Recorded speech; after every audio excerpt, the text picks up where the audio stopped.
Are we live? Yep. I love how that's how every show starts. Are we live? Yeah, because Guys, are we live? well, like as the producer, you normally the producer Yeah. isn't on screen. It's true. But you do this Right. because you're like, and 5, 4. Thank you for tuning into the WarPod this evening. Live at 5. And that's our show. No, so obviously, if you follow us on social media, there's a blue box on me. Is that That's not streaming? Okay. Yeah. So if you follow us on social media, you'll know that we're early. We're having a little bit of an early bird special, just because we're both sitting down now.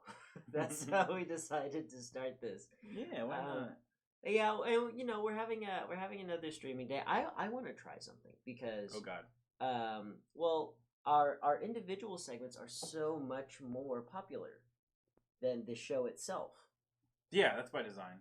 Yeah, so I want to format the show a little differently, where like every Introduce a segment. Yeah, no segues anymore. Shouldn't feel organic or natural. We stop the show and start the show. That's again. fine. Not that the stream is gonna. If you're following the stream, not that we're gonna cut out. Well, it will just be like, and that's why Wolverine got his boner. Right. And then we'll start the new segment with. Hey everybody, let's talk a little bit about Casper the Friendly Ghost and his boner. There you go. So. Am I in trouble for that? He's a childlike character, but he's thousands of years old because he's a ghost. I don't think you're sexualizing the child. I don't think he's a child anymore. He would have gained a huge. He's not like Peter Pan. He's not forgetful. True. He doesn't keep his childlike innocence. He's an ancient being. Well, here's another question. Years of experience. If you said something similar about Bart Simpson, would you feel bad about that? Very much so. He's expressly 10 years old and never learns his lesson ever. But he's been 10 years old for 20 years. It doesn't matter. It's just... Well, that's Casper too. Casper's stuck in a childlike state. No, he's stuck in a childlike size. Oh. Do you know how Peter Pan works in the book? I know he doesn't age or whatever. Well, his deal also. The thing is that if you had an immortal child, they wouldn't be childlike. It'd be like an elf. They'd have a wealth of experiences that have matured them over time. Right. Right. But Peter Pan, by design, is forgetful. Sure.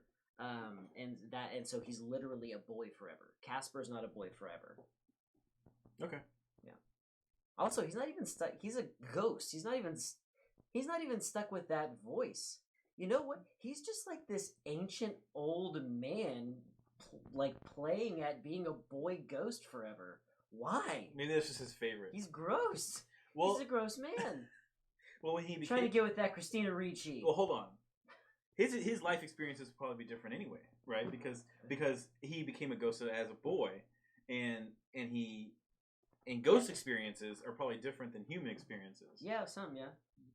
I mean, he's just trying to Fatso, Stinky, and Stretch. Other ghosts. Yeah, they all still ate and stuff. So that's true.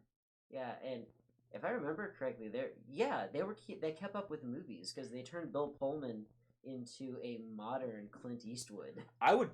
They bare minimum they get People magazine. I would estimate that they became ghosts at a later age in life. That's true, but they all became ghosts kind of around the same time. Yeah. Casper, if you take the way he dresses when they make him human again in the movie, yeah, he's probably a second generation pilgrim or something. Mm-hmm. He's from early in this country, right? So he's a couple hundred years old. But that's when he became a ghost. Yeah, I thought it was in the 1930s or 40s or something. No, well then again it was a costume party. Okay, let's look at the machine. The machine in the movie. It utilizes electricity. If I were to look, we're talking about a very specific Casper because I guess so. Because that movie Casper is definitely separate from the original Casper. Yeah, and the fan theory as far as Casper in the comics is concerned, it started with The Simpsons, mm-hmm. which is that it is Richie Rich. So Richie Rich became nihilistic. Because life was boring because he had a bunch of money and he killed himself. Do you like my shirt? Yeah, I do. Yeah, I do. I do too. I bought it because I thought it was a really cool design. I only found out later after I had purchased it. That's not what I meant by no segues. We're still in the early bird special, so I wanted to get this out of the way. We're a minute late, but go on. No, We'll talk about it on the show. We'll do Shirtgate on the show. Shirtgate? Okay, Shirtgate. all right. Shirtgate, you're a meshy. Yeah. All right. All right. Are you ready to start the show? I'm ready. I'm working on Very Little Sleep America. I'm Zach Nanimus. I'm Johnny Dim. And you have just tuned in to the WarPod, the official podcast of the Warlocks Entertainment System, your one-stop shop for nerd news around the Houston area and the world. Johnny Dim. That's me. Shirtgate 2019. Let's get into it. Okay.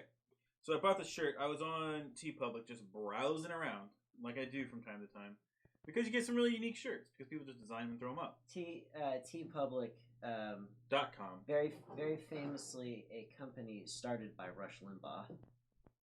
That's not true. He has a special bottled tea. He does have that company. Yeah. I actually bought it. You bought 2F by Tea? Yes. Okay. That was the year it came out. I was still very much identified as a very hardcore Republican. Uh-huh. And so I really wanted to get his tea. And I bought the tea, and they shipped it to my house, and it's not bad. Yeah, it's tea, I guess. Yeah. All right. So, aside from all that, do you know who the artist is? Oh man, I should give him a shout out. You really ought to, because I really like it. It's super comic booky. Yeah. So that's what drew me. I'll pull up his name here while I'm talking, but really really cool. And like I said, I bought it just because I like the design. I like the idea of someone driving up in space in some type of future sci-fi scenario and buying some tacos at a little taco hut. I really like that nothing is the color that it would be. It's the color that it is because it's the way light is affecting it. Right. And that's like a really important like comic booky thing. And the thing is that it happens all the time. You're never the color you think you are just because of the way light's affecting you. Right. But you can make really bold choices inside of a comic book or piece of art like this. Anyway, I want to take you on the Antiques Roadshow and just analyze this T-shirt to death. Well, here's the thing. Here's what I found out after I purchased it. All right. It's actually inspired by No Man's Sky. No Manskis? No Manskis. Yeah. Yeah, because apparently now with the new updated version of the game, like that's what people do a lot. They can actually create little fast food huts in the sky. Point being? Huh? Like in game, why would you do that? I don't know. I've never played the game. Like you've played the game more than I have. Right, but I played it like near launch.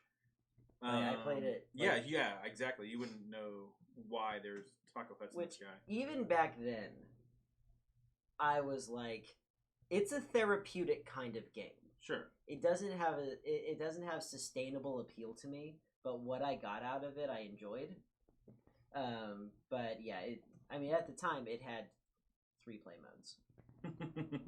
Did they ever crunch down the size of the universe? I have no idea. Because that would be the key. Because you're alone in that game. Yeah, absolutely. Oh, I think I got it. What? I think I got it. You got it? Yeah, the artist's name. Rush. No, it's Space Goose. Space Goose. That's right, Space Goose. Space Goose Coast to Coast. So it's one word. If you not Google, but go to TeePublic and search for Space Goose, you can find his store. You got a lot of space themed stuff there. Yeah, I really like it. Mm-hmm. Excellent use of color. Mm-hmm. Okay, so Johnny, we got. Oh wait, let's cut the segment there. Yes. Because we have to I don't want to reintroduce the show every time. No, that's not. It's not. So maybe I would just say something like, let's talk about Dark Phoenix, the brand new X-Men movie from X-Men Studios. Marvel Studios. No, not Marvel. In association. Fox. In association with Marvel. In association with 20th Century Vole. Yeah. That is the first time anybody has laughed at that joke, and I didn't even write it. Oh yeah? Yeah, that's some old Monty Python. Well, okay, so I want to clarify. So Uh-huh. there is a Marvel Studios influence on this because they owned it before it was released, and they did change it a lot. Did they? did they make the particle effects bad on purpose? So particle effects? Yeah. Which particle effects are you referring to? I'm talking about how. Do we want to give our scores in case anybody wants to skip this segment? Sure. All right. So I haven't even thought about it. I gave it a 6 out of 10. Man, really? Yeah. Yeah, because after this we're gonna get into spoilers. Because why not? My first instinct was to go lower with a 5 out of 10, or 50 out of 100, however you want to do it. 30 out of 60. Because I really did enjoy some parts of it, but it's very, very select. Like it was over a very specific chunk of time. Yeah. Of the movie, very specific. But overall, it was not good. Yeah. Not good at all. So, how long was that chunk of movie? Man, probably good 20, 25 minutes. Okay, so very little of this movie. Yeah, I mean, it may have been up to 30. I'm not really good at judging how much time. So I would give it. just based on that, give it like a 30%. Well, I don't think that it's 100 minutes long. No. So it's 120. So, yeah, so it's about a 50. About a 50. That was close. No, that's not right. No, it's way lower. It's like 20. Yeah. 20%. That's if. Now I'm not saying but the rest of the movie wasn't absolute garbage. Let's just move on. Okay, so I'm gonna stick with my. I'm gonna say 6 out of 10. I think that's fair. Wow. See, I own this. Yeah, one. I'm gonna say that's fair. Okay. So the thing is that this thing across the board, actually, we're pretty close. We're pretty close to the Metacritic. No, the Metacritic score is like 40. Like across the board, people just hate this movie. Yep. So I guess we have to talk. Oh my God, we're doing quite contrary. Are we? Yeah. You can talk about what's good about it. Yeah, like what's actually fun about this movie, because it is not devoid of fun, but it's got plenty of stupid. It does have plenty of stupid. But I want to be fair to the movie, so I want to say this before we get into it. Or we can say it after, but I think it's fair up front if people understand why it's bad. And I looked into this, and the reason it's bad is because Marvel Studios was involved. This was after the purchase. I knew that they were gonna tank it on purpose. Well, it's not that they tanked it on purpose. It was because the reasoning is sound. You about to read me an official statement? No, I'm not. But the reasoning is sound, and I completely understand why it was trashed. And it's because they went back and do a bunch of reshoots. And part of the reason they had to do so many reshoots is because of there's two reasonings that I heard about in different interviews with the actors. The actors basically clued us into some of the stuff that's going on. There was the villain, the alien, the faceless, boring antagonist that was the aliens. They were supposed to be Skrulls. I thought they might. They were supposed to be Skrulls. They're called like the D-Shar. Yeah, they only said the word like once. Yeah, and that bothered me through the entire movie. I was like, who are these people and why do I care? And the reason was because they didn't. And the other reasoning that the actors gave was that it was the ending was too similar to the ending of Captain Marvel. So because those two movies were too similar, they decided to change this one, of course. Honestly, I liked the ending.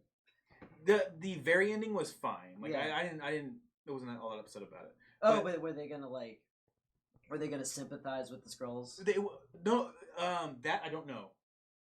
At least a faction of the Skrulls what was going to happen was. I mean, the D-Shar, like they aren't wholly unlikable in this. They're not wholly unlikable. Right, but so what was going to happen apparently was that the end scene was going to be Xavier and Eric going to the White House to talk to the president about this, and they were basically going to. The actor that talked about this in an interview was the guy who played Cyclops, and he couldn't remember exactly how it was, but he was basically saying they were going to the White House. They were going to tell the president, try to plead with him about not doing certain things, and then Phoenix was going to show up, and then she was going to fight a bunch of Skrulls that were like the White House, like the president's Secret Service, like they were all Skrulls, and they were going to fight. It's not that similar at all. I know, but I'm not saying I don't know exactly what details he left out or what he recalled was exactly correct. But then what was going to end up happening was Dark Phoenix was going to say her goodbyes after the battle was all over and everything. She was going to say goodbye to everybody, and then she was going to take off, like just leave. That explains so much of this, and that now I want to get into spoilers. Okay, we'll get into spoilers then. I guess some people do watch the stream. So how long? You want to give us? You want to give ourselves 30 minutes? Is it? Do we need that long? I got a lot to talk about. Okay, fine. How about 25? And we'll see. We'll see where we're at. All right.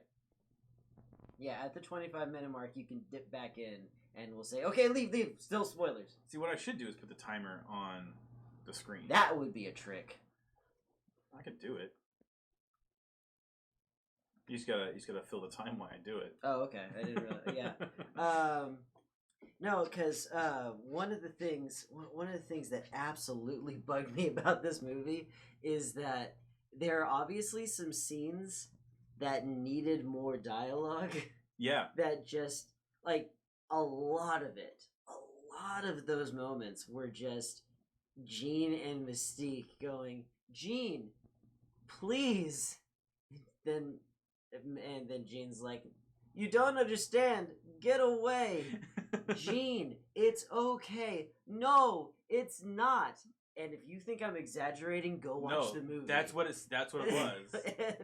and like, these are both really good actors. Right. They're very, very good. Mm-hmm. They are. It was just awkward high school play coming out of them. Of course, one of the things, I actually really dislike Mystique's design. I know why it's like that. It's because if they gave her the whole Rebecca Romijn Stamos treatment, like, it would be a pain, and it would be harder to get her to do these movies. Oh shit! Sorry, guys. you're streaming and we're seeing that. Okay, I'm gonna fix that real quick. And we'll edit all this out later. No. But you have to suck that down. I'm going to. All right. But yeah, now she's basically blue grease paint, a stippling effect with a little bit of gold, and then like a bunch of like stickers. Yeah. On her forehead. That's it. That's her whole thing. There's our timer. That's okay. I can make it a little bigger. Yeah, it ought to be. I think, just because it's what people are gonna. Although, should it be there? Because it's like. Where do you want it? Right here? Huh? Maybe the opposite corner. Is it right here? I can put it behind your lower third. Yeah, that's fine.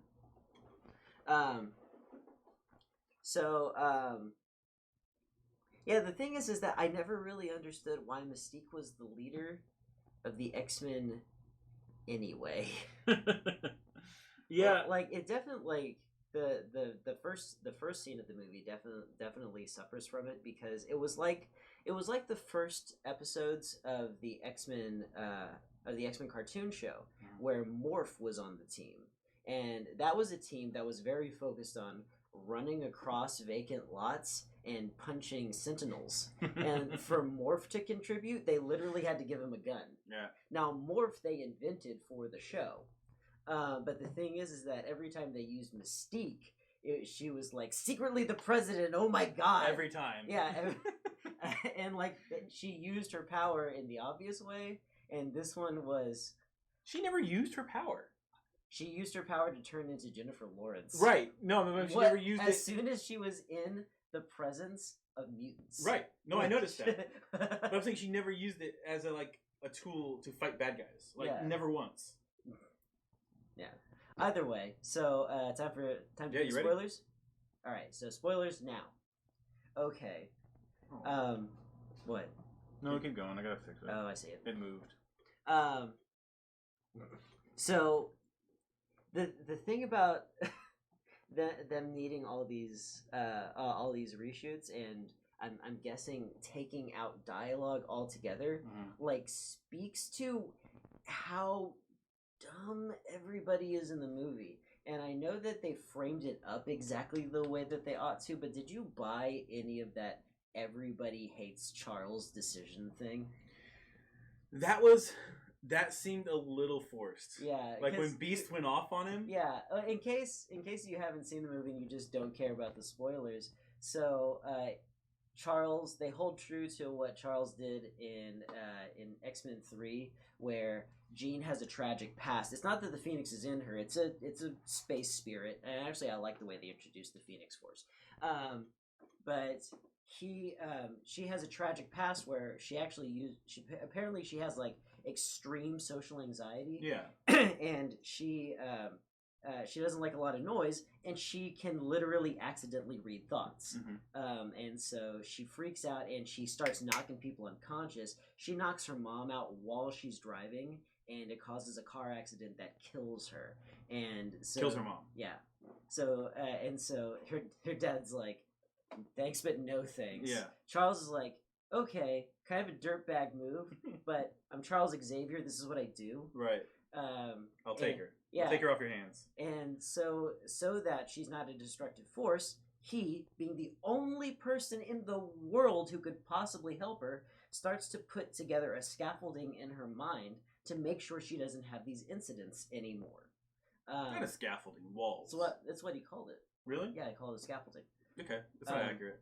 Kind of like to prop up individual parts of her psyche and in a way wall off memories. I think you only use that word because it sounds better than walls. Yeah, that's true. But the thing is that like as they refer to him in the movie as walls as well. Yeah. As soon as everybody learned about that, they were like, Charles, how could you do this? This is very clearly, specifically your fault now.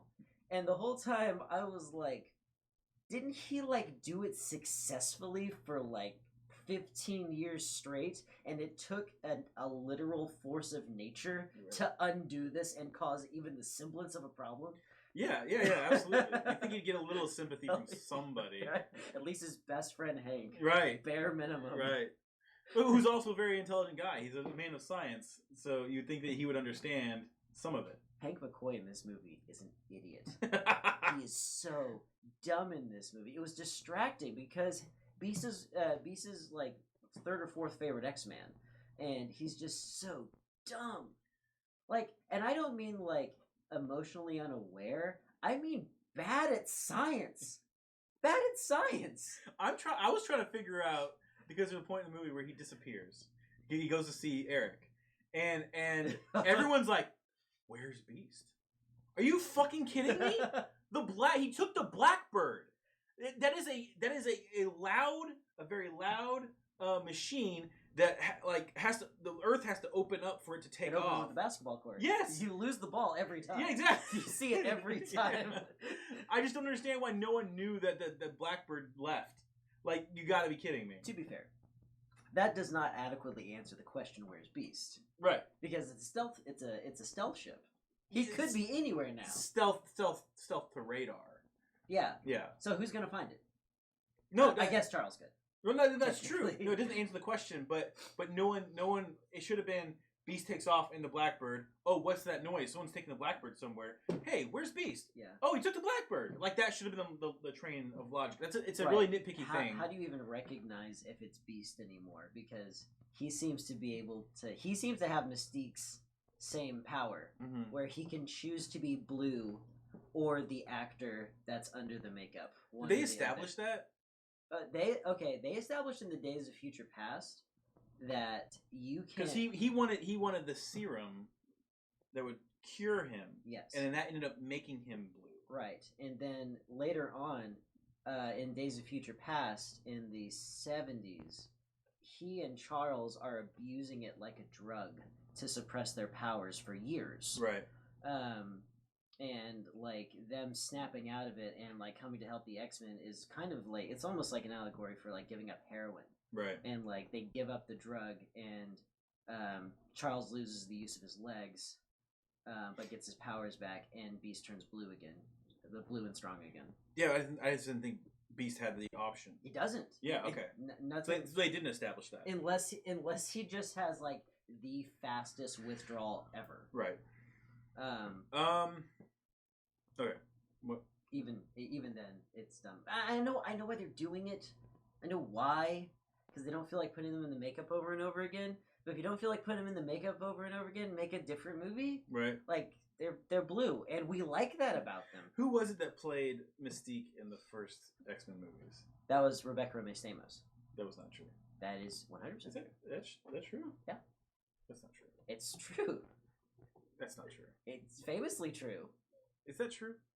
Internet, is that true? Gene, come back to us. It's okay. What? So we just kept saying the same thing over and over again. Thought we were in a goddamn scene from Dark Phoenix, Days of X-Men. Okay, it doesn't matter. But my point is that actress didn't cut any corners. Like, she had to wear that makeup all the time. Yeah. And she and it was very uncomfortable because back then I think it was even more of a process. They didn't just throw stickers on a blue person. Right. So well, also she wasn't as expensive as Jennifer Lawrence. You know. Oh, as an actress? Yeah. Oh, yeah. Yeah, sure. as an actress she was So Jennifer Lawrence can actually lay down the law and be like, "No, I'm not." Oh, definitely. Because they set her up as the leader, like she can. Okay, actually, with an X-Men movie, if anybody gets uppity, yeah, fire them. Bring in a relative unknown to be an obscure fan favorite. There's no reason to not have a new Gambit by now. Well, yeah, but they canceled the Gambit movie they were making.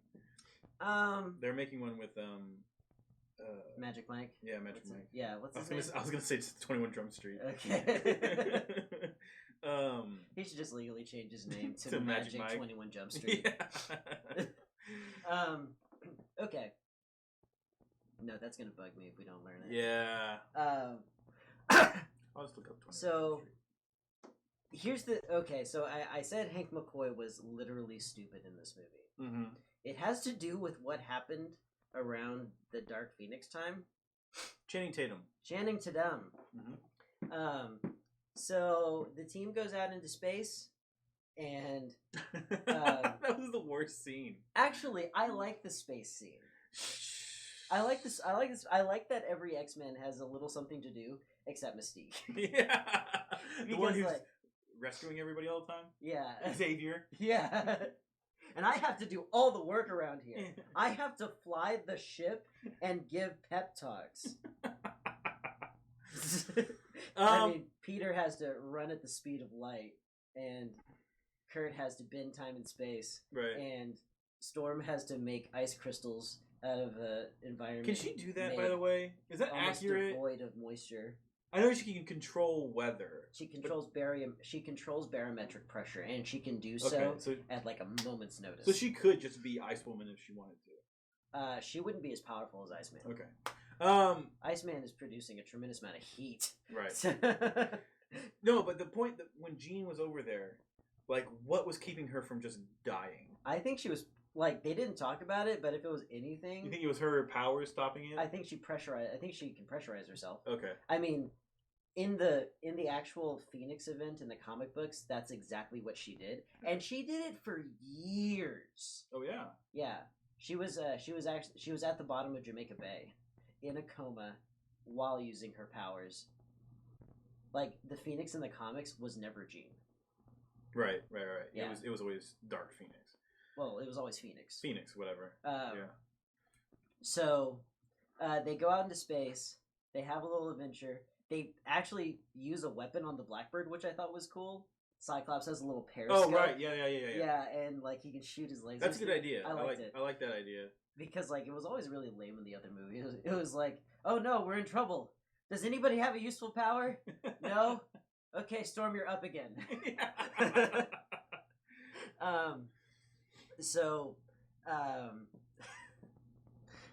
Jean is over there. She's pressurizing herself, which is officially a fan theory now. Yeah, because they never address it. A cloud of visible radiation attacks the ship, and all of it becomes absorbed into her body. Mm-hmm. Mystique has the brilliant idea of bringing her back onto the ship, where she could very easily irradiate everybody. Sure. And then they land the ship at a school, and Hank doesn't say, okay, you all have to go into a big lead room until I figure this out. They just kind of come back, and everything's fine, and then he gives her a little, Hank gives her a little checkup, gives Jean a checkup, and he's like, well, I don't understand what's going on here, despite the fact that I am the foremost expert in mutant gene in mutant gene therapy. Gene therapy. I have no idea what's going on here, but whatever it is, it's enhancing your powers, and you're not irradiated even a little bit, even though it's very obvious that a huge amount of energy entered your body and then went nowhere, breaking the first law of thermodynamics. You're good. So, go drinking. Literally go drinking. We'll see what happens. Go to a party with a bunch of other kids. Right. Go with, and I think she's old enough to be faculty now. Yeah. Go to a party with your students. Right. And drink. Yeah. Having this unstable power that I don't completely understand, that I know is enhancing both your psychic and telekinetic abilities. I had to roll my eyes a little bit when that party, when she started going nuts the party. It was Mystique and I think Beast. They're inside the X Mansion in the lab or whatever, and all of a sudden they have a thermal camera pointing at like just monitoring things at this party. I'm like, who does that? What is this? Okay, that made sense. How would that make sense for an X-Man party? That makes sense. Like the X Mansion. That's how you know if things are getting out of control. As if they're heating up, literally. Well, yeah, it's an entire high school of superheroes. Mm-hmm. But did you I appreciated the Dazzler. Is that who's doing the concert? Yeah. When that scene started, I was like, "What the hell is happening right now?" Because it was a quick jump cut. It was the first time you saw the aliens, and then you saw that party going on. I thought this was like a party happening like down the street from where. Yeah, I got vibes of that too. Yeah, I was like, "What is happening?" And is this a concert? Is this a famous person? And I was trying to piece it all together. It wasn't until they actually started talking, and they're like, "Oh, we're having an X-Men party." I was like, "Oh, okay." Yeah. No, those the Dazzler. They did a really good costume on her. I just wish that she had been singing disco. Yeah. Because that was her thing. She was literally a disco queen. Yeah. And that's when she was her coolest. She has her power actually made sense for what she was doing. I think after the movie first came out, I saw some people on social media saying that they really wanted to see a Dazzler movie, like where she's the main character, which would have been cool because isn't that what Jubilee was based off of? Is it like her powers? I don't know if was Jubilee created for the show? I don't think so, but maybe. Okay, I thought someone said that at one point, but I think that would have been cool. I think if they're ever going to bring back the X-Men and do it right and do something similar to what the TV show was, because that was a really awesome show. Yeah, is they need to do something. The first movies were pretty similar. Yeah, but taking it from the perspective of, because they used Rogue as the Hobbit, kind of in that one, where she was the introduction the audience needed into the X-Men's world. Yeah, I think seeing it from the perspective of someone like Jubilee or Dazzler would have been kind of cool too. Yeah, but anyway, Dazzler was pretty worldly. Dazzler's. She's just we got 10 minutes left. She's a disco queen, and she toured and so stuff like that. she wasn't as new to everything. She wasn't the kind of person who wouldn't adjust quickly and would need a lot of. Just do Jubilee then. Just do Jubilee. Just do Jubilee. Oh, or can we just focus on Kurt for one day? He's the greatest X-Men of all time. He had the coolest scene. Super one of the coolest intro, scenes. So you want to hear about the chunk of the movie I really, really liked? I really do. I loved the final fight scene on the train. That whole sequence was super impressive. Yeah. Just visually. And it was one of those where I felt like they didn't pull any punches, where like a lot of times you can poke holes in these movies by thinking, well, why didn't Magneto use his power to do this or this or this? And I felt like they just did. Yeah. A lot of the things. This was high level X-Men. Yeah, stuff. I loved it. And Magneto was on fire, I thought. Like he just started the only time I thought he used his power in a stupid way was not that fight, but when he brought up a subway car during the fight. Oh, yeah. Like, why? He's trying to close the door. He could have used anything else. He could have used stacks of cars and just put them in front of the door. I think he was actively trying not to kill people. Well, I guess they all fled their cars. Yeah, there was a bus in front of it. Which I really like that scene. Because it was alright. While there's digital touch up in absolutely everything, and the best CG you never know. Yeah. But it seemed to me that they were using a fair amount of stunt work and set pieces. Yes, absolutely. Yeah, it felt like people like rolling around and jumping off of stuff. Absolutely. Where like with something like even like the the Cap versus Cap fight. Yeah. In Endgame. Yeah. Like you can tell like okay. they don't really even do wire work anymore. Right. So like a couple of times they just put in a couple of CG caps, and I remember thinking, oh, I wonder if Scott's gonna roll out of the way of this because I know it's gonna be a stuntman. Right. And so like I was like literally worried. I was like, Scott could really hurt his shoulder. Like there's stakes here. that fight scene wasn't too bad. This is a subway car. Well, it's really... also interesting because there's civilians around. Yes. Yeah. Yeah. No, I really did. I thought they did a really good job on most of the fight scenes in this movie. Mm-hmm. And just flat comment. I think there's a lot of good effects that they did. Where the subway or the train car thing fell flat for me was that the bad guys are such boring. They are boring designs. And like the thing is like they finally break into the first subway car, or the first train car. So then they have the lead one. Yeah, they have to pull open the doors, and you get a slow-mo shot of them, and they're just normal people. Yeah, and it's like, here to destroy the world, the J.C. Penney's fall collection. Here to destroy the world is Bill and Fred and Janice. and also the way that they could be dispatched, and they could never be dispatched, they could only be inconvenienced unless you did something like crush the whole car around them. Yeah. But like even like which he did. Like Magneto, my favorite image from the scene is just when the lead one, the one that looks like Galadriel. Oh yeah. He's got all the guns. Yeah, every single that was gun. awesome. And like just in slow mo, he's pumping round and around after her, and the casings are raining down on the floor. It was just beautiful imagery. I loved it. But like, so that was one of them. And like a couple of times, like Nightcrawler would like snap a neck, and they'd go down for a sec, and I was like, okay, yeah. Does he just have the secret sauce on how to take? Well, he is supposed to be like top 3 hand-to-hand fighters in the whole world. So, and he finally kind of let that loose in this movie, what I thought was amazing. He finally went berserk and just unleashed on him, which I thought was really cool. He should have got a hold of a sword. Somebody should have. Yeah, that'd been cool. Yeah. Cool.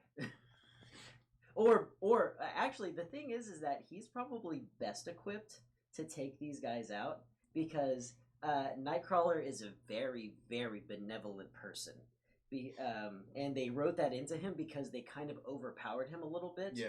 Because he can choose to take a person with him, or he can choose to take parts of a person with him. Oh, Jesus. Yeah. He can straight up grab your head and teleport away with it. Which he would do all the time. Yes. If he was an evil person. Right.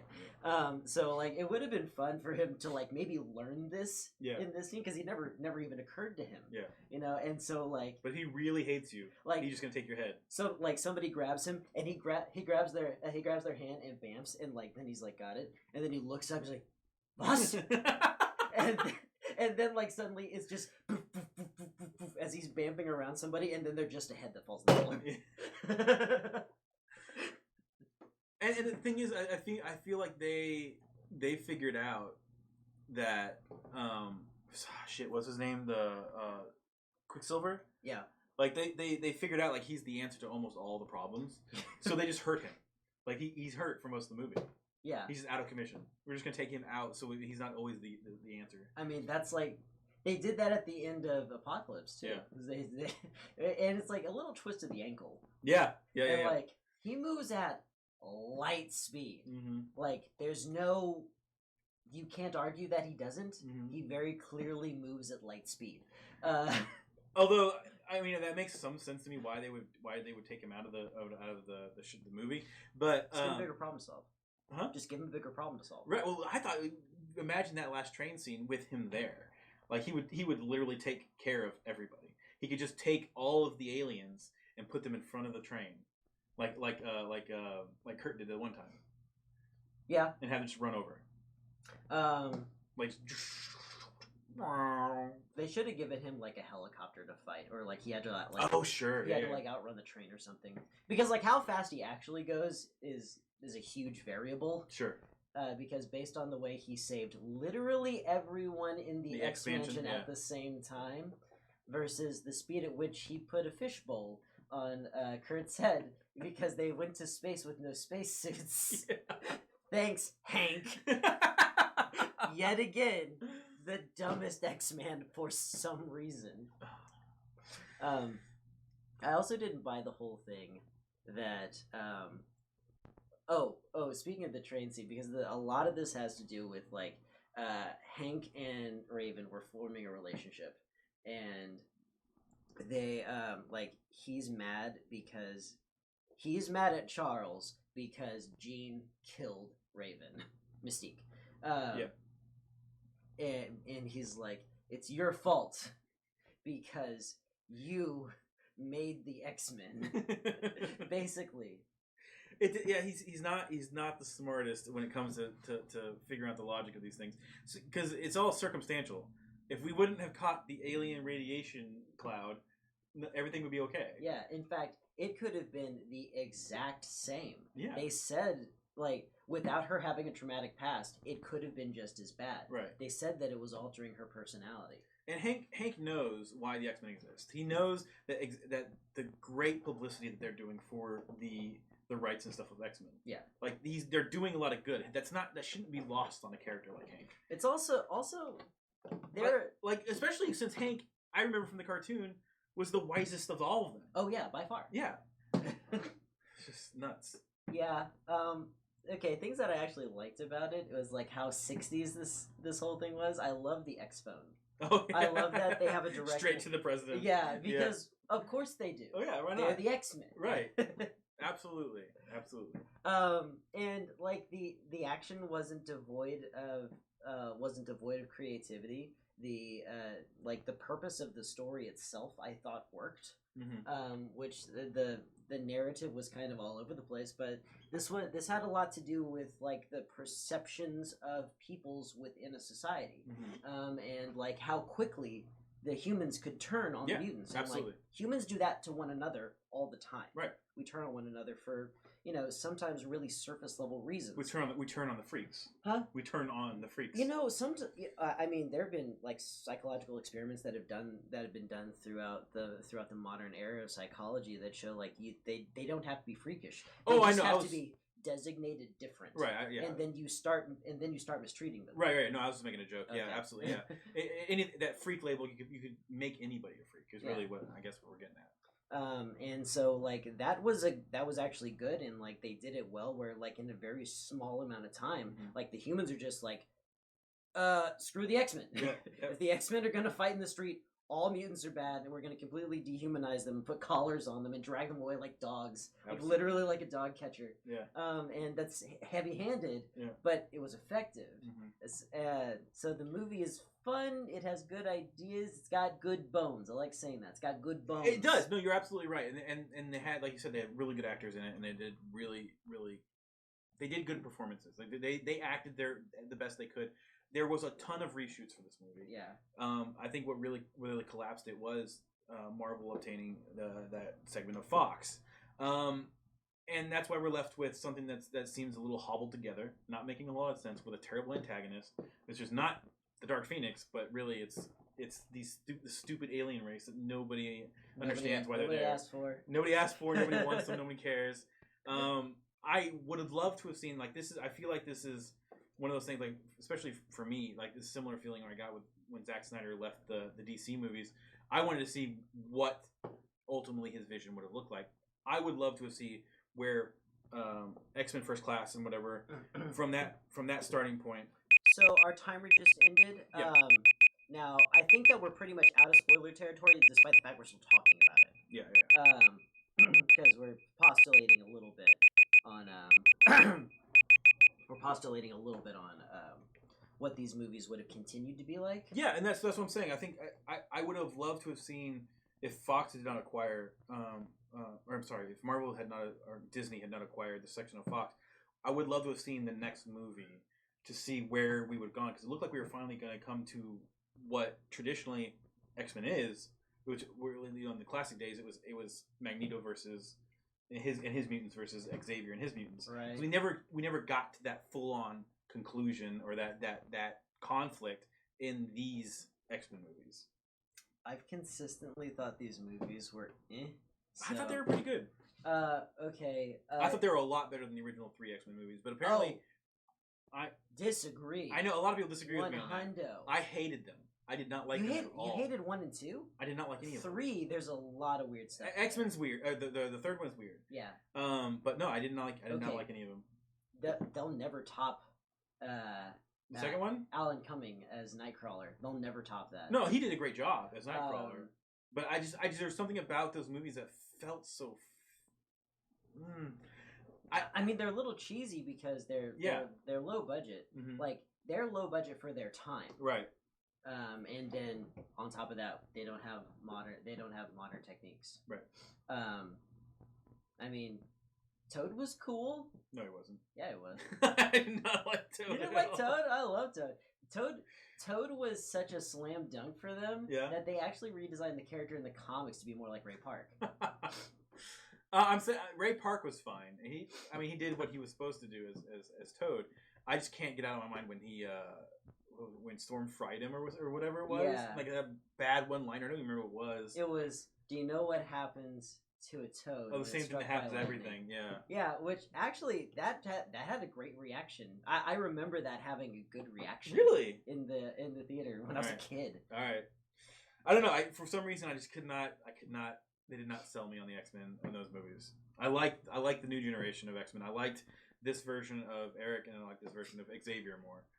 Don't get me wrong. Patrick Stewart is amazing. I love Patrick Stewart. Do not at me. I love Patrick Stewart. Did you notice that McElroy is his name, right? McAvoy. Did you notice that he's like, as the character's getting older, he's starting to do more of a Patrick Stewart impersonation? Yes. Yeah. That guy is so good. He's so versatile. Just watch Split and then Glass. I finally finished that movie. Finally. I haven't seen anything except Unbreakable. Really? Yeah. Glass is worth a watch. Are there 3 movies in the whole series now, or are there 4 now? In that series, there's 3. There's the original, Unbreakable, Split, and Glass. Okay. Yeah. Okay. But yeah, Days of Future Past was good, even though there was some dumb in it. There was plenty of dumb in it. I mean, you can't even count Wolverine as part of not as part of that. The Wolverine, the Japanese no, that's something separate. Hugh Jackman adventure. No, that's yeah. Yeah, I thought Apocalypse was pretty dumb. It was pretty dumb. That was the worst one of all of them. And First Class was I liked First dumb, Class. but okay. I liked First Class. Okay, I hated the way they killed Darwin, because Darwin's a favorite of mine. Yeah. I hated the way they killed Darwin, and I also hated the way his power worked, because they were just lazy with it, because they were like, okay, we're gonna have some fun, we're gonna drink some alcohol, and we're gonna play with our powers, and part of that is gonna be hitting Darwin with a baseball bat, and like Darwin for some reason evolves in that moment to have a big craggy shell over his polo shirt. Like it wraps his shirt. Yeah. Because it's about like Darwin, if Darwin thinks he's going to get punched in the chest, he could literally develop a turtle shell. He could literally do that. But his evolution, his quick time evolution, doesn't know he's wearing the latest Tommy Hilfiger. That's true. That's true. Actually, what was that? The 70s? 60s? Abercrombie & Fitch. Yeah. Well, okay, to put a cap on this, I think that people should go see this movie if they're fans of the X-Men and stuff like that, because like there is some good stuff that came out of it, and just go into understanding that Marvel Studios and Disney just completely F the pooch on this one. The expression isn't even. I know. I thought screwed the. You saw the wheels turning as right before I said Disney it. really had sex with a lot of animals. How do you think Mickey Mouse came to be? They screwed the pooch. They messed up. They put the tarred and feathered a walrus. That's weird. I don't know. Getting That's weirder. weird. Yeah. Yeah. Should have just said had sex with animals. You would have been better off. That's a quote. But no, I think people should see it, understanding exactly what happened to this movie. Right. Yeah. I think the president scene that you were talking about that would have been the climax of this movie is very interesting. Yeah. I don't. Now we're out of spoiler territory, unfortunately, so I don't want to talk about what happens again.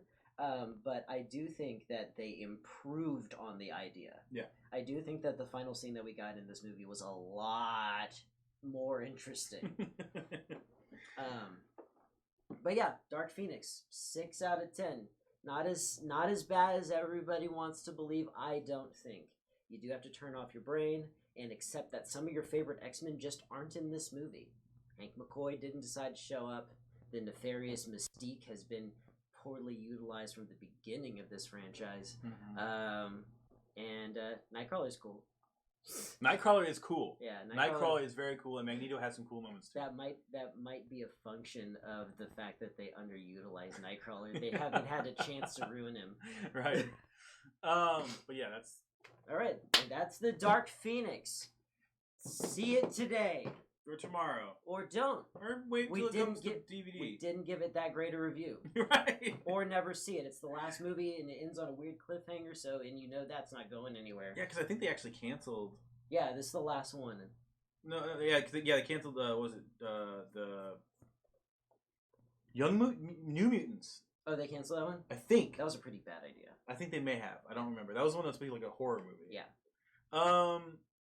Now we just gotta wait and see what Marvel's gonna do with X-Men in the future. The thing is that with the New Mutants is already interesting enough that you can take the concept, make it your own, while still appreciating the fan stuff. Mm-hmm. And like, because if I'm wrong, comic book nerds unite and tell me. Like, I'm pretty sure that like the beginning of the New Mutant stuff has everything to do with Genosha, which is this nation in northern Africa that literally uses all mutants as slave labor.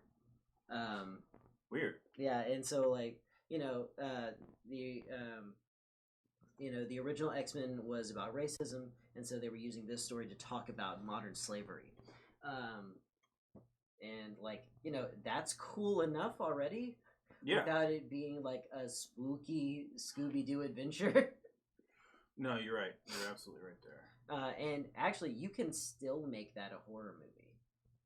Yeah. Like, and that's the thing. You could mess with the genre. Imagine, imagine a modern slavery plot that functions like a horror movie, and you'd have like the. It'd be a Jordan Peele movie. I don't know. I didn't see Taken. It's not Taken. It's Get Out. Get Out. Or Us. Oh, that's the opposite. Yeah. Of Taken. That's You Leave, not Let's Go. All right. So what we're gonna do is I'm gonna take a quick break. Oh. Very quick. Do you want me to continue streaming, or? Yeah, we can. Because you look like you're doing it. What are you going to do? No. This has nothing to do with anything. I'm just getting this stuff. I want to see if anyone was chatting with us. Okay. No, I have not had any food today, and I've got a headache, so I'm gonna go grab just a breakfast bar. Does no food bum you out a lot? It gives me a headache. Really? Yeah. Like, if I skip all my meals for the beginning of the day, you're fine. Yeah. Actually, not eating for an entire day won't mess with me too much. I just get cravings. Really? Yeah.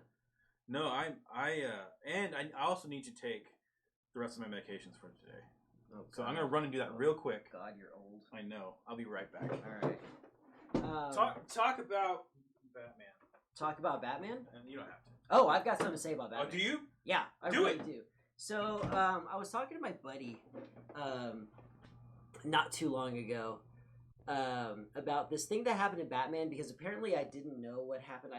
Because I read a lot of Wikipedia articles to figure out what's going on in older comic books, because you know how big the backlog is.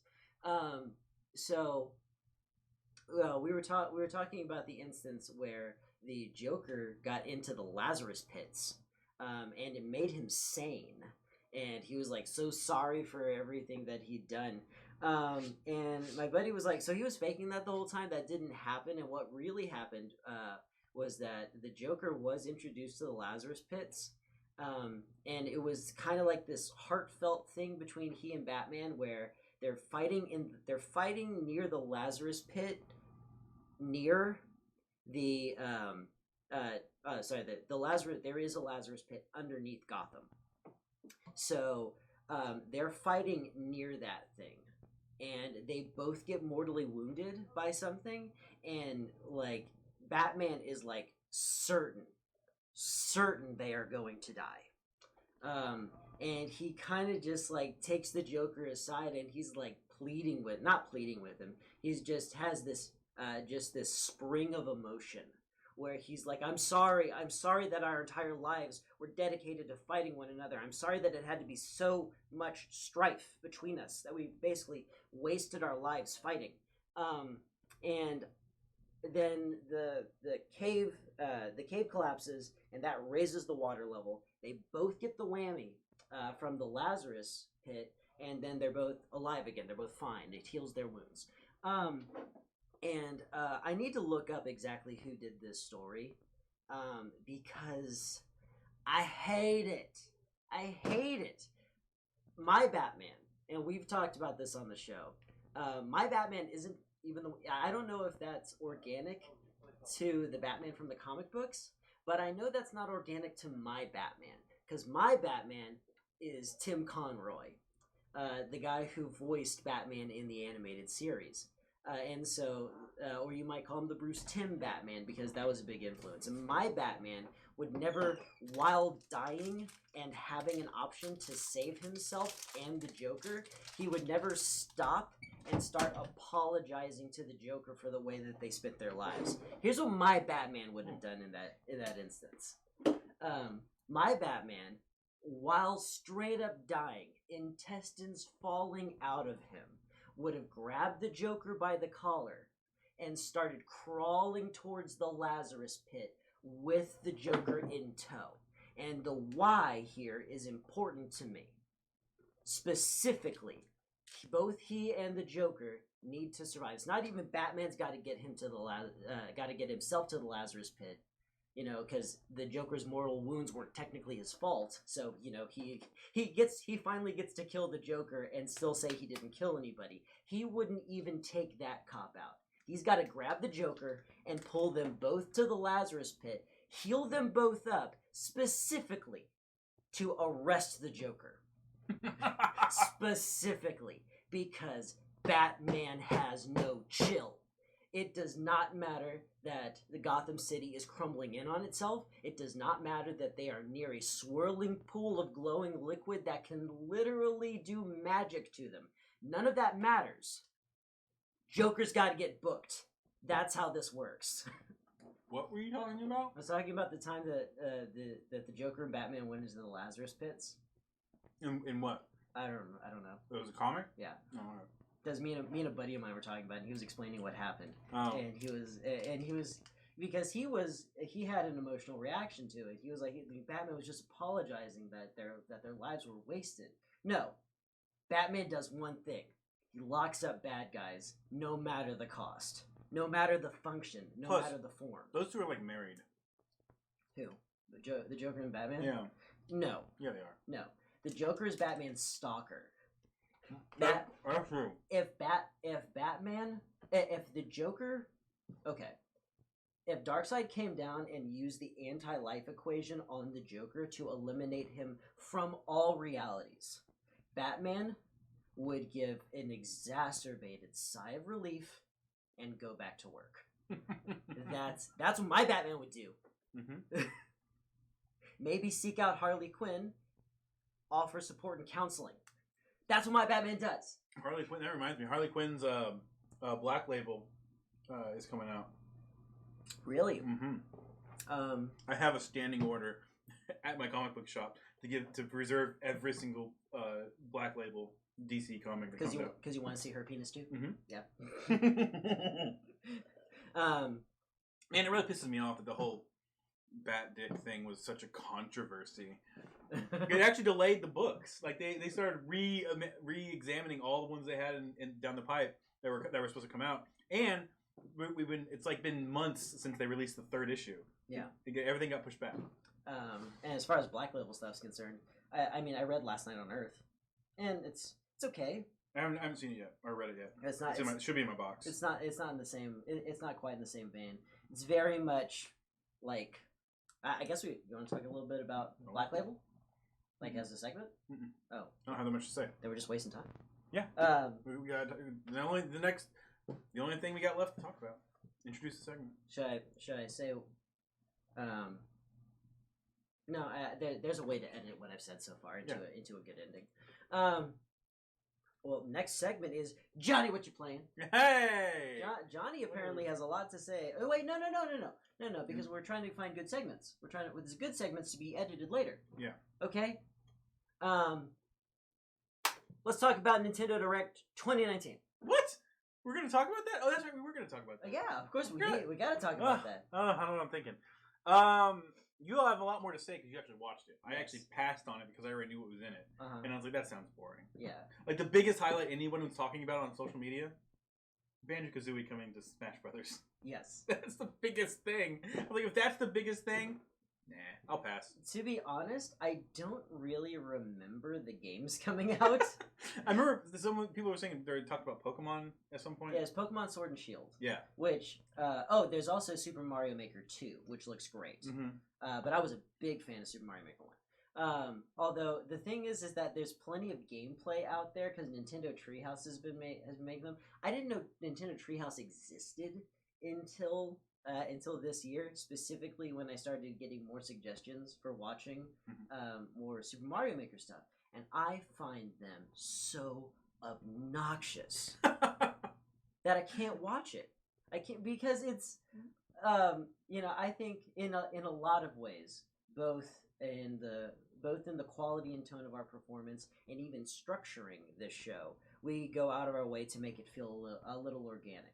To the point where we don't do pre-interviews with one another, and sometimes one of us doesn't even research the topic so that it's a legitimate conversation. And it's just pandering, oh boy, that Mario. What made you decide to make a Mario game, Japanese person who's having to be awkwardly translated right now? We wanted to make a Mario game because we thought it would be fun for the player, and boy howdy, you were right. It's just awful. Here's the thing. Here's the thing about Nintendo. Their messaging and the way they handle themselves is sometimes really weird. But that used to be an excellent thing. I think it goes both ways. I think they play both sides of the fence. They can be weird in a good way and weird in a bad way. Sorry. But they've been weird before. They've done weird stuff that doesn't make any sense. This comes down to Reggie. Him leaving? Reggie knew how to play the weird. Yeah. Reggie used to be into. They were puppets. They were puppets. They were flying around in the Star Fox R-Wings. Mm-hmm. They did a robot chicken segment. It was just limitless creativity. Having complete control of the visuals while you tried to deliver your message made everything so memorable and fun, and it made you think, and it made you anticipate watching the Nintendo Direct. Yeah. And this one, the big that's an interesting idea for a segment moment is like this guy comes out and he's like, Resident Evil is a scary game. Could you imagine playing in a place like this? And then they cut to a short film, and it's two people playing Resident Evil in like a spooky house, and it freaks them out, and then they leave. And then they come back to the same shot of the guy, and he's like, well, that wouldn't be my way of playing, because they didn't localize the translations whatsoever. Because what he probably said in our parlance would have been close, like, you'd never see me doing that. Yeah. Something like that. Yeah. That wouldn't be my way of playing. But I hope you enjoy Resident Evil. Like, that was the big moment. So that's not good. Absolutely thrown together. I don't like it. No. The games look fine. The games look fine. There are even a couple. There are even a couple that in the moment I was excited about, but like, I hated Nintendo Direct. And maybe just one. It like you were keeping a list of all the stuff that we saw from Xbox on E3. Yeah. Like there were things that were memorable about their press release that made me like I made the decision of like if they show it in an interesting enough way, then I'll remember it. Kind of like the Tokyo Ghost game. Tokyo Ghost game, they had an excellent spokesperson for it. Yeah, absolutely. I remember. You know? Yeah. And so you remember it. Yeah. Apparently, the big highlights, highlights from E3 were Keanu Reeves. Yep, that's huge now. The cute lady, Japanese lady. And then apparently one of the I don't know. I think it must have been Masahiro Sakurai. Ubisoft, maybe during their press. I didn't see this one. Apparently there was a dog. Like they had a dog on stage. Oh, Punisher. Gates McFadden. What's his name? Oh, John Bernthal? Yeah. That was Ubisoft. Yeah, he brought his dog out. That was a new Ghost Recon game, and I tweeted that one out. But yeah, so it was those three things. Like those three people are the biggest highlights from E3. And I just realized as we're talking about Nintendo Direct, neither one of us really. I didn't watch it because it looked not interesting, and you didn't like it. Mm-hmm. That the big winner of the E3 is Microsoft, but they're a kind of a yay win. It's not a big. They're not going to put them up on a. It's not a big celebration that they won because even their conference wasn't super great. Yeah, it was good, but it was not as good as it should have been, especially since Sony was not even there this year. So that's my winner of E3. Actually, Microsoft. You know who I anticipate literally winning E3? PlayStation. Because they weren't there? I think what they're gonna do is they're gonna wait for all the E3 buzz to die down. And then they're just gonna have a party. PlayStation season. It's just like season? Absolutely no white noise for video games. Just week after week, dropping bombshells over and over again. Hideo Kojima's back. What I had heard? They would just start printing money if they made Metal Gear Solid 6 with backing. Did they mention in the Nintendo Direct anything about the new Switch models? I thought I remember. Because they're coming out with two. They're actually in production right now. These Switch consoles that are going to be cheaper, and one of them's going to be a lot better performance-wise than the original Switch. And they didn't talk about it at all, it sounded like. Okay. And I think that was weird. I feel like they should have mentioned it. They're cheaper. Okay, they're better performance-wise. They're two different models. One is supposed to be like cheaper, and I think that it may just be mobile. I think the Joy-Cons are attached. Like there's no Joy-Cons. I might be wrong about that. That's not sustainable. I wouldn't do that. Well, there are too many games that rely on them. Well, then maybe that's not true. That may not be true. But one of them was supposed to be cheaper than the original, and the other one's supposed to be a better performing one that might cost more. But it's like the two different Xbox Ones that they have now. Mm-hmm. You know, where one's supposed to be like the super one, and the other one's just supposed to be cheaper. Yeah. But I'm just surprised that they would not have brought that up at all. I don't know, man. I'm just saying it may have been something that they missed out on because the Switch is really a really great console, and it's pretty good. And getting that in more gamers' hands is something that I would think would be something that's a priority for them because they're on a different schedule than Xbox and Sony or PlayStation because they're not going to be releasing a new console when they do. Yeah, they may be releasing one 2 years after the next generation comes out because they've already because of the Wii U failure they brought the Switch up quicker and they released it at a completely different. Weren't they always releasing like they've been releasing odd since Wii, haven't they? No, I think that was within like a year and a half or so of the Xbox. Because I remember that generation, PlayStation. Wait, we're talking about. You said Wii, so that would have been the Xbox 360 generation. So I remember PlayStation that year came out before the other two. They came out with the PS3, and it was like $500, $600. People were like, "That's a ridiculous price." Yeah, and then the Wii came out as like $200. Right, so they were talking about the Xbox 360 Wii combination package, where you could buy an Xbox 360 and a Wii for the same price as a PlayStation. Right. Yeah. Now this actually makes me want to get into a whole other segment. Okay. I kind of want to talk about. Let's talk about Sega.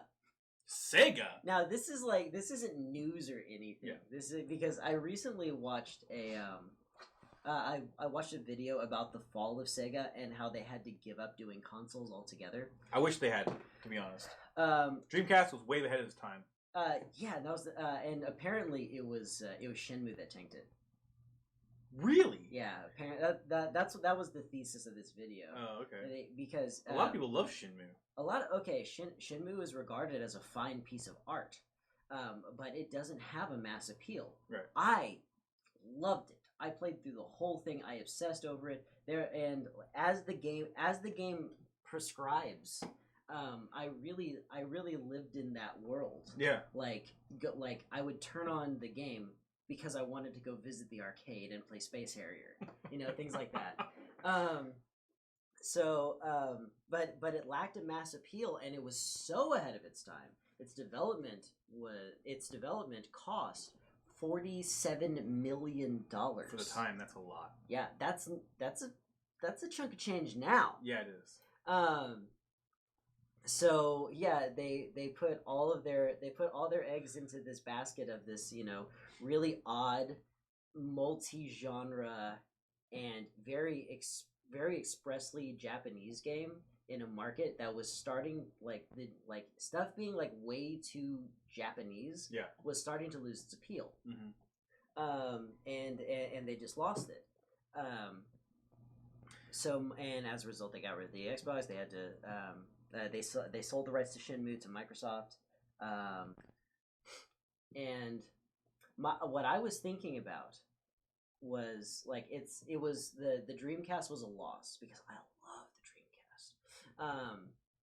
But let's assume that they're making enough money on Sonic because I have no idea what else they're doing. Sure. And they want to get back into the console wars. How do you even start? It's a near impossibility. Yeah, what would you leverage? At this point, there's not enough of a difference between Xbox and PlayStation to not leverage anything except for brand loyalty. Right. Yeah. The whole exclusivity thing is pretty much just hurting third party. If I would love to see in this fantasy world I'm creating, I would love to see where maybe Nintendo didn't come out with the Switch right away, and maybe they're doing worse and worse as Microsoft and Sony are pulling away, and they had to merge with Sega, and they had to come up with this Sega Nintendo platform. You know how poorly they'd have to be doing? Do you know how bad? It's a fantasy world. It's a fantasy world. Why is that your fantasy? Because I think it would... Because the Nintendo died. No, I would love to see a world where Sega and Nintendo become one company, and they compete against what is Sony and Microsoft. And I think that would be really cool to see what kind of cool stuff they've come up with. But as you were talking about Sega, I had to mention real quick, there was a time where Sega had their own arcades. Yes. It was called Sega City. I know they had one in Austin. I don't know, because that's where I was living at the time, but I know that they probably had them elsewhere. Entire arcades of just Sega games. Yeah. It was really cool. They have a lot of IPs that they don't leverage anymore. Yeah. We need a new Golden Axe bat. That would be cool. Starting there. But then again, this is something that I said a long time ago, and I think that it would be a good move for Sega. And the development process would be expensive, but nothing like trying to get back into the console wars. I want to see somebody develop a drive for your computer. You literally add this thing to your tower, and it plays Sega games. Okay. And just on your computer. Yeah, because what I said before, this was going back a long time ago now. Why consoles are still relevant in an age where almost every single game comes out on PC is because getting your games to work on PC can be a little intimidating. It can be a little dubious, right. And you don't always know if you're going to run it, and if you can run it, you don't always know if you're going to be able to run it well. Right. And what a console represents is guarantee. Right. You buy an Xbox, it will work. You buy an Xbox game, that'll work every time. You're right. You're absolutely right, and that's why I think that the reasoning and why Google thinks Stadia is going to work is because it works through a browser. It's supposed to work through a browser. So I understand why they think that future is something that would work. I don't. I think it's too early. I don't think we're there yet because people do still have that mentality, like you said, where Xbox. I buy an Xbox game. I buy an Xbox console. They work together. Works just fine. Not to worry about anything. Yeah, that's why I'm thinking you buy a drive. It's a physical thing. Yeah. It looks like a disk drive. You plug it into your PC, and it's a guarantee. We've upgraded your system for all Sega games. Buy a Sega game, it'll work. I no think questions asked. I think that's not a bad idea. I think that my first thought when you asked the question was maybe handheld, like they come out with another handheld, like a Game Gear 2.0 or something. Much smaller, and I think that market is definitely.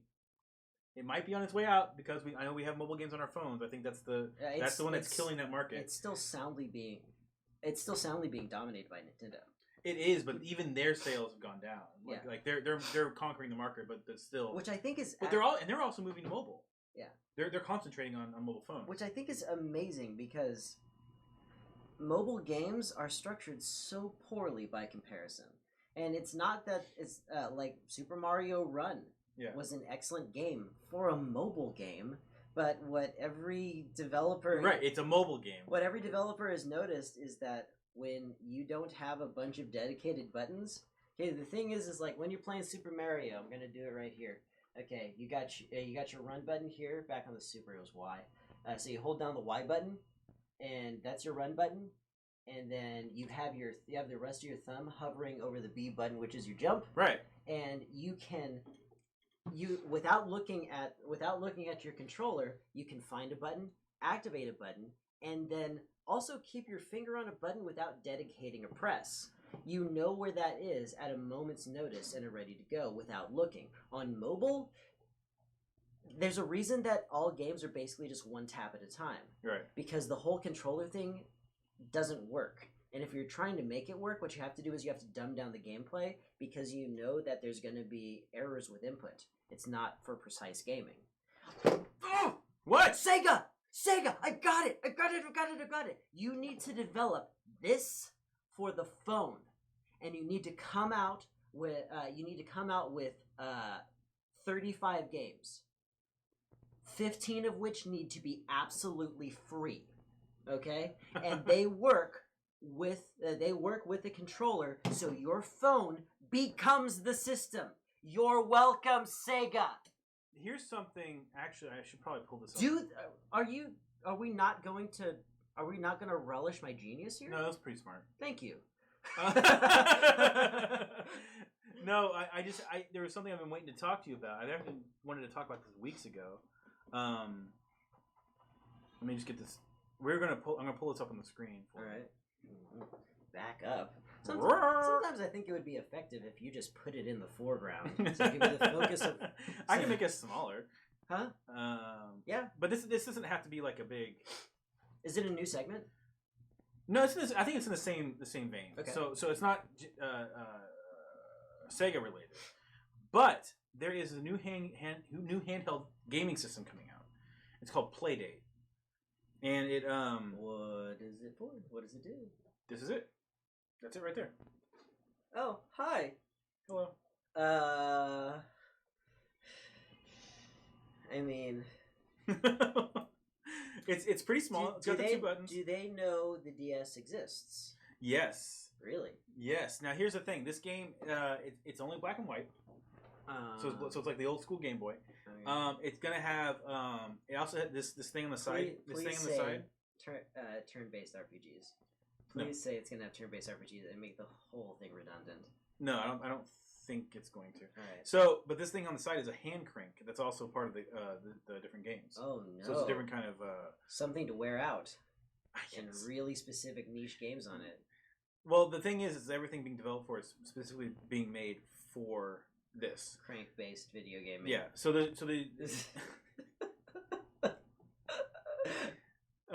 but there is a lot of they actually have developers that have made some really good great games. Are developing games for this, and it's some people are calling it like I've heard one person that was talking about it on a podcast. They think it's more of an art piece than it is like a supposed to be something new and innovative as far as like a new handheld system. I could see that, but it seems really cool to me. I am so disinterested. Why? Because crank-based video gaming is weird, and like, what do you even do? You run backward and forward with the crank? Yeah, of course. This is like, yeah, it's definitely an art piece, because it's like, what if this came out in the 80s? Like, it's literally like, it looks just a throwback. And what's weird, what's interesting to me about it is when it first comes out, I think it's $150, which I think is a little high. But the way it's supposed to work, I believe, I feel like they should give me money. The way it's supposed to work is that when it first comes out, it actually has a timed release schedule for the games that are going to be released for it. So you'll actually unlock one game at a time. So you only have like a couple games on it at first, and then next week you'll get another game. Next week after that you'll get another game. And it's almost like a little. Wait, so all the games are? I'm sorry, all the games are already on it. From what I understand, the way that they were reading it when I was listening to that podcast was that they are going to come preloaded. Hopefully, and they may really. It has Wi-Fi, so you probably have the. Hopefully, they can put games on it after everything's been released for it. What I would really hope for this is for it to be like kind of like literally a performance art piece, where like the concept is exactly as you said, but it's a big meta story that has to do with like the way this was developed, and maybe somebody died in the process, and like the game isn't the games, it's everything around it, and like you'll get weird patches that change games that you previously beat, and like then like activities in certain games will affect consequences that would be of cool. other games, and like it's this whole thing and kind of like a mystery, but also like a story. But that would be really cool, and there's elements of what you're saying that I think, like we're talking about Sega getting into console development again, or even handheld console development. It's what you would have called an RP a few years ago. Yeah. So what I would love to see is a company, whether it's Sega or not, if this is successful, I think that we could see other things like it, where they're very unique, and something like that where they actually told a story through game after game after game would be really, really, really cool. That being said, the price point should really be closer to $50. I agree. Yeah. No, I agree. I think they're only doing that because they just need to make their money back, because I think this thing is, to develop your own little handheld. Did they crowdfund? Not that I'm aware of. Oh, they should have crowdfunded. That probably would have helped. Like, at bare minimum, just to say, hey, how many people want this? Good, we can make it this cheap. But and what it sounds like is that this team wants to make a set number of them and then be done. Like, they don't want to go into production again or anything like that. So I think that's why the price point is what it is because it's going to be a one-off. It'll probably be a collector's item after. That's my assumption, because people realize, like, oh man, now I realize what that thing is. I kind of want one. We're going to have to go to the resale market because they're done. Right. But I don't know. If I have the money when it comes out, I'm not sure whether I will jump on board or not. But I kind of am super curious. I think that my assumptions about it are a little ambitious, and assuming that it's just what it is, it's a pass for me. Okay. Yeah. Well, we'll see. No, I won't. Maybe not. You will. Yeah, but if I have it, I might let you play it. I might. We'll see. I want to use just the crank, and I don't want to be involved in any of the processes. I'll just look the other direction. Just cranking, and I'm in the middle space, and you'll just crank to the point where it's a Pavlovian thing, and then like we're out, like we're at a social event, and you're just like crank, and I go Bruh! And I hit somebody, and that person's name. Albert Einstein. Oh no! Yeah! I think that puts a button on that. Sega, yeah, you should probably get back into the hardware business, because I think that would be fun. Make this that works with your phone. And I promise you'll make money. It has to fit. Like, it has to be able to hold the phone. I mean, that can be. I think it should be part of it. Yeah. Either that or a stand. Just include a stand for your. Oh my god. Okay. How about this? New application to be downloaded onto smart TVs, Sega Channel. Yeah. And it will beam your phone. Yeah. to your television, and so your phone is now literally the console and the mobile device. Genius. Every time, nothing but straight hits coming out of this mouth, straight to your mouth. No. With a crank and a crank. Their ears. Okay. You know what we didn't talk about? What I've been playing. Okay. So just to start off, Johnny, let's talk about what you've been playing. Let's talk about what I've been playing.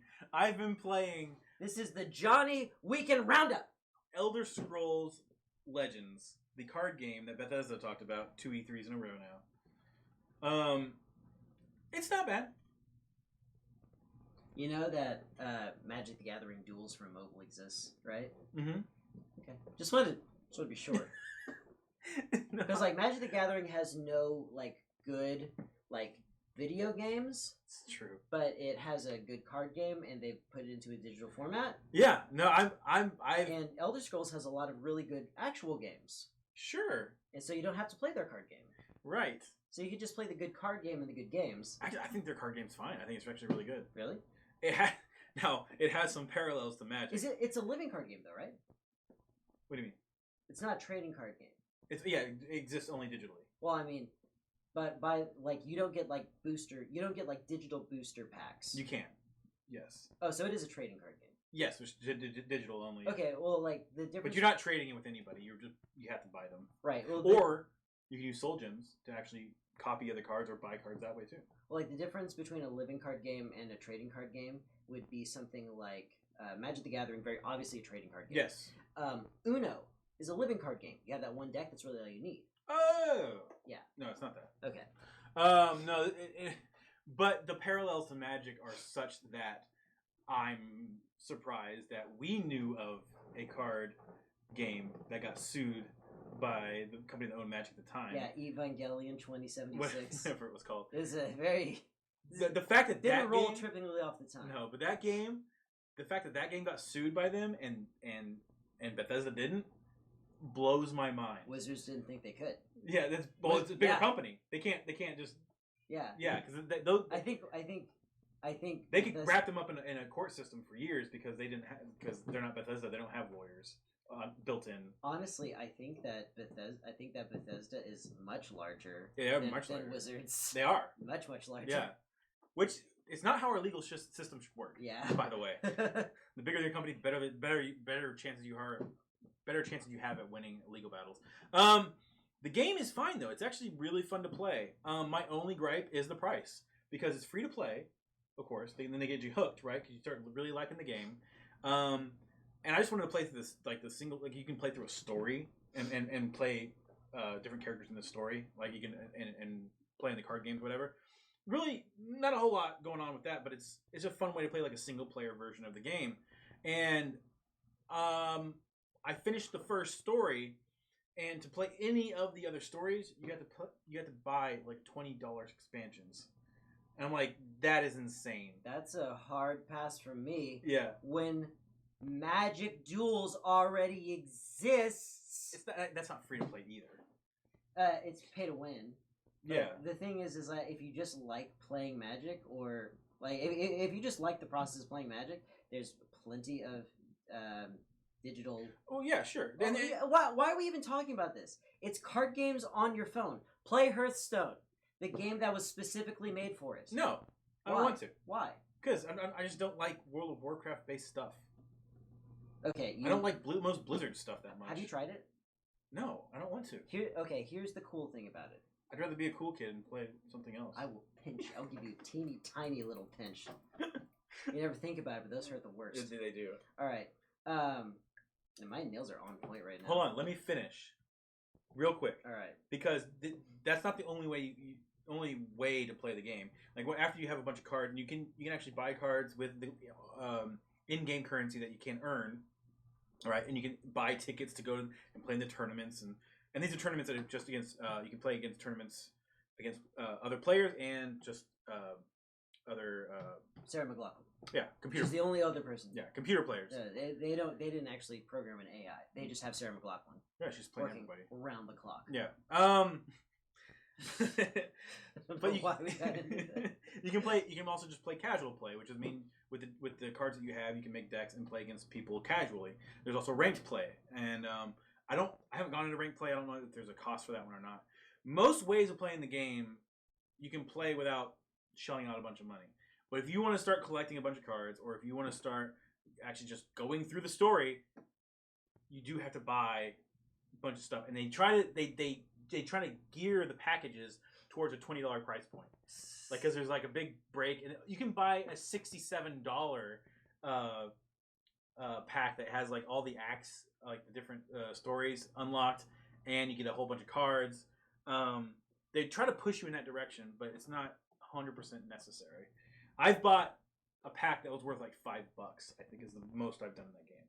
Mm-hmm. But I'm enjoying it so far. I'm just afraid that if I keep playing it, I'm gonna have to buy a $20 pack. I don't want to, but that's the easiest and fastest way, of course, and that's why how mobile games work. Which is why I don't actually like most mobile games, because that's the way they're geared. They get you hooked, and if you want to do anything with the game that's worthwhile, or just to cut down on a time limit or a time restriction, you got to put money towards it. Not very many games go do it differently. Walking down the sidewalk, especially in a place like Houston, isn't free. You'll need shoes, or you'll burn your feet. That's true. In the hot Texas sun. That's true. You'll need to buy clothes. Mm-hmm. You'll sweat, and you'll eventually have to wash those clothes. That's true. You also need energy to walk down this street, so you'll need to buy food to power your muscles. You also need to hydrate yourself. True. The water will be a little less expensive. Counter argument. You kind of need all those things anyway. It's true. I'm just saying that walking down the street, walking down the side has a cost. Yeah, it ain't free. Yeah. This is like if they came out with the new Bethesda sidewalk. Only $20 to walk down. Yeah. I got plenty of free ones already. I just don't like the mobile games. I don't like how they structure their pace.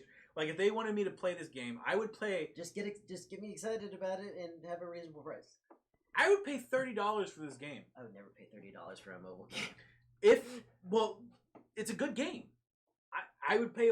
I already pay much more than that for games I've played before. Playing a game on the Xbox, you're gonna buy a new game. It's $60. Yeah, but it's an Xbox. But it's a game with a controller and like production value. Mm-hmm. It's a good game. It's not. I'm tapping a few times on a teeny tiny little screen. $60 to play a Mario game. Yeah, Mario games are great. Yeah, they are. But I'm saying, my point there is like it almost sounds like you're saying like just because the graphics are better that they should. The presentation overall is better. They're more complex games because you have a wide array of buttons. JRPGs, you only have to press a couple buttons in the entire game. That's true, and small batch JRPGs as well as remakes of classics work on mobile. Mm-hmm. I think it's a great idea. Yeah. My point is, I think that this game has a lot of value, and I would pay up to that amount if everything was unlocked. Mm-hmm. And maybe I just earned with in-game currency. That's the only way to get new cards. Like that would be cool. I'd be fine with that. Well, but then again, these games aren't free to make. How do they make their money? Is it solely on advertising? Well, I think the reason that this model, this cost model or price model exists still is because it makes more money for them, because there are people out there who have unlimited income or unlimited disposable income, and there are people that'll spend hundreds of dollars on a mobile game, and those people make up for the people that don't spend anything or only spend $5 like I did. Mm-hmm. And there's enough of those people that just make more money. Yeah, well, it's kids. Yeah, it's kids accidentally buying them too. Well, they've curbed that because companies started getting in trouble for basically designing them to accidentally spend too much money. Right, to bankrupt their parents. Yeah. But yeah, it's just like that's how kids spend their allowance now. Yeah. Is on mobile games or even stuff like Fortnite costumes. Fortnite costumes. Basically all microtransactions in even console games is like a direct result of it being effective because kids will buy these little things. Mm-hmm. We've been going on a long time about this one particular thing. All I really wanted to say was I played the game, and it's all right. But I also wanted to talk about very briefly what I've been watching. Did you want to finish your point? Or did you finish your point? I think I might have. I think you did. Am I ever really done with the points? Know. Are you? I've also been watching Titans. Yeah. Yeah. How's that going for you? It's all right. Yeah. It's not that good. That's what I figured it would be. It's there's things that take you out of the show. Like there's really bad computer graphics in that show. I mean, for no reason. The artistic direction has been a point of contention for a long time. The way that they've done the characters, like I'm fine with Beast Boy. He's cool. He's fine. Because isn't he just a white guy? No, he's actually. I think he's mixed descent. I think at least one of his parents was Asian. What I'm saying is he's not green. He's green hair. Okay, so. And when he turns into a tiger, he's a green tiger. And that's the only animal he turns into, is a tiger. Yeah. But they wait, why? They explain that.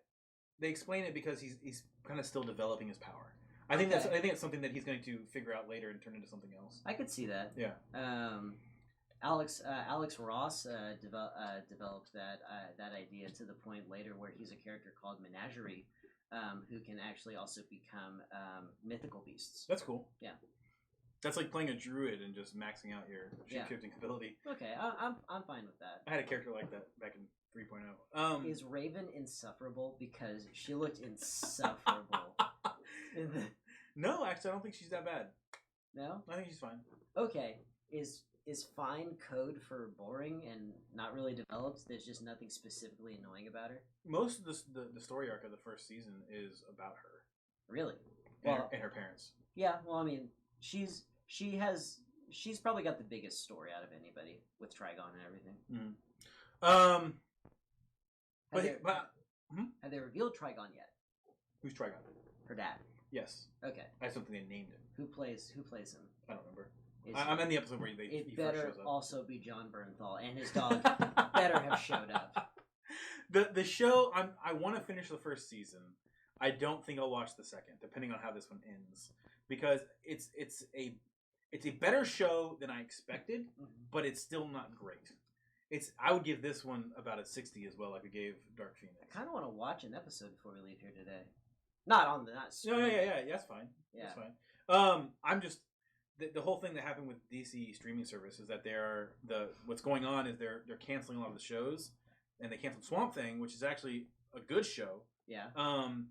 And the thing that they're thinking, some people are thinking that only Titans is going to survive, and they're going to move all the DC properties over to a larger Warner Brothers streaming service to compete with Disney.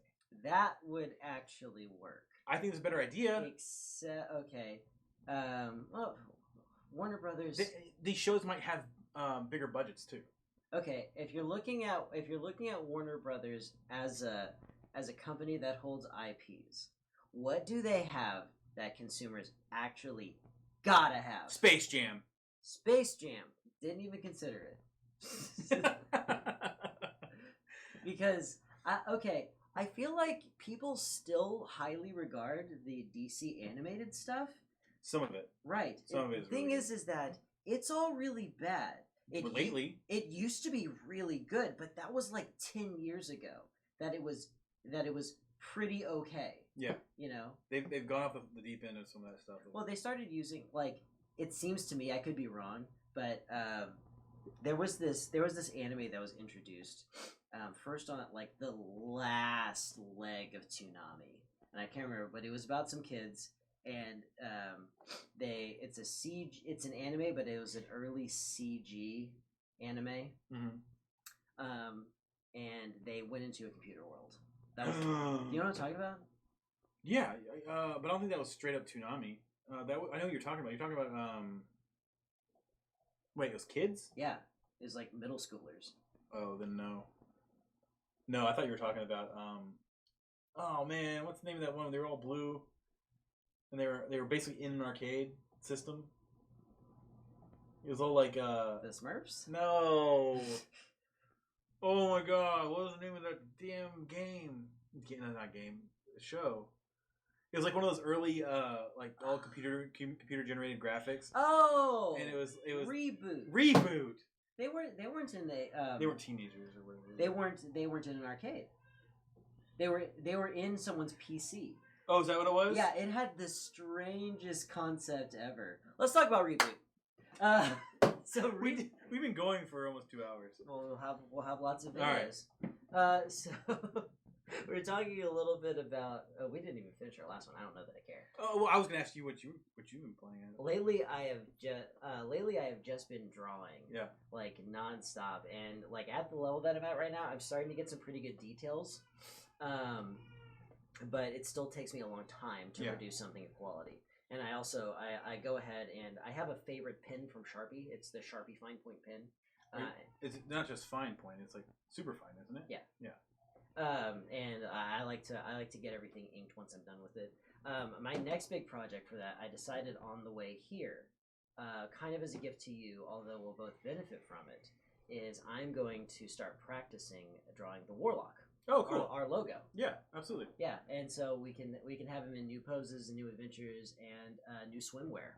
Ooh. Yeah. Swimsuit issue. Yeah. So lately, and what I've been watching is just a lot of like deep dive research into Japanese media.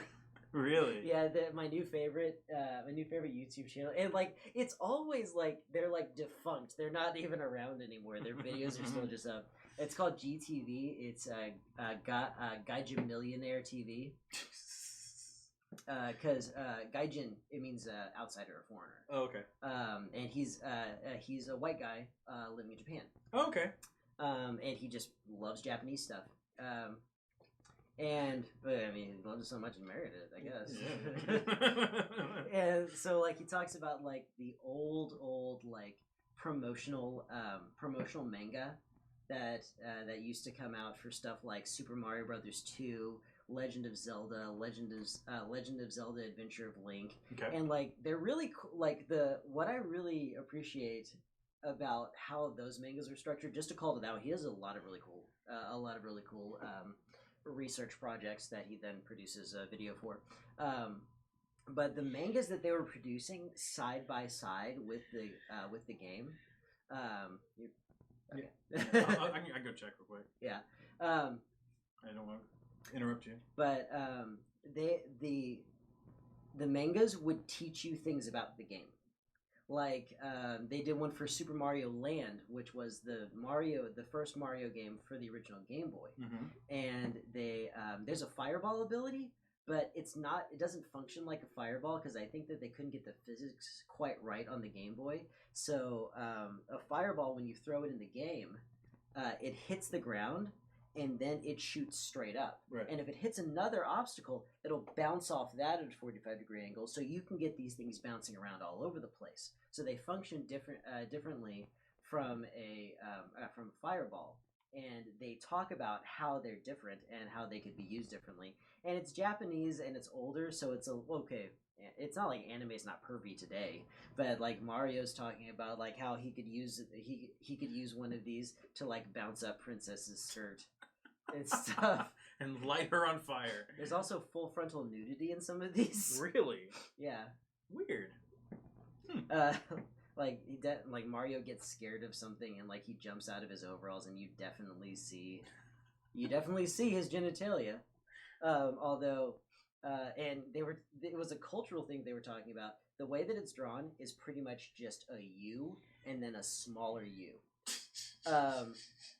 And what that is that's actually a famous image in Japan. Whenever like dick butt? not quite. It's like if you ever get like a medical pamphlet for your baby. Yeah. And it's like that's the universal sign for genitalia that they've grown accustomed to. Yeah, it's like you take your baby to the hospital if this kind of rash is on its genitalia, and so they draw the genitalia, and like it always looks like that, and it's always the infant one. So they gave Mario the infant genitalia. which makes it all kinds of weird. It's really strange, but very, very interesting diet. The Zelda one is cool. Yeah. The Zelda, I watched the Adventure to Link one, and he was talking about how it had a more serious tone, and Link is straight up killing people all the time. I don't know if you remember the plot to Adventure of Link, but no, I don't. All right, so he's got. Is it important? Actually, they do a really good job of bringing it all together, and it's like if you read this, it will enhance your experience of the game. Because in Adventure of Link, if you die, what happens is the bad guy actually captures some of Link's blood and sprinkles it on Ganon's ashes, and Link, being the holder of the Triforce of Courage, can bring back Ganon. They're linked indelibly in this way. Okay. And so Princess Zelda uses magic to pretend to be Link, and they take Princess Zelda's blood instead of Link's, and they put in the ashes, and it brings Ganon back, but he's messed up. Like his face is melting off and stuff. Jesus. Yeah. Okay, I think we should wrap up the show. On that note? On that note. Okay. All right. Yeah. In that, these segments, they're so. We can still say goodbye. Yeah. Well, I guess that's the end of the streaming part. I don't know how any of this is gonna get clipped together. It's a little bit of experiment. We'll see. I think it's gonna be good. Yeah. Do you think people will actually watch something that's like it was obviously like a clip from? They have already. I guess that's true. Yeah, and they've been formatted way worse. Yes. Yeah. But either way, if you did hang out for the stream, I hope you enjoyed it. I know that we enjoyed presenting it. Once again, if you like this video or any of the subsequent videos, go ahead and give them a like, comment, and if you haven't already, go ahead and subscribe. One thing about the way we're doing it right now is it's clipped up into so many things. If you like this one, go to all the other ones and just watch them in the background and like them, and that would help us a tremendous amount. If you like our content, it's very easy for you to artificially inflate our numbers. And yeah, I'm saying it. I don't care. If you think I care, I really, really don't. I care about you. Come at us, YouTube. Yeah. All right. On that note, I think it's time to say goodbye, everybody. Goodbye, everybody. Have fun storming the castle. We've already said that one. Oh, wow.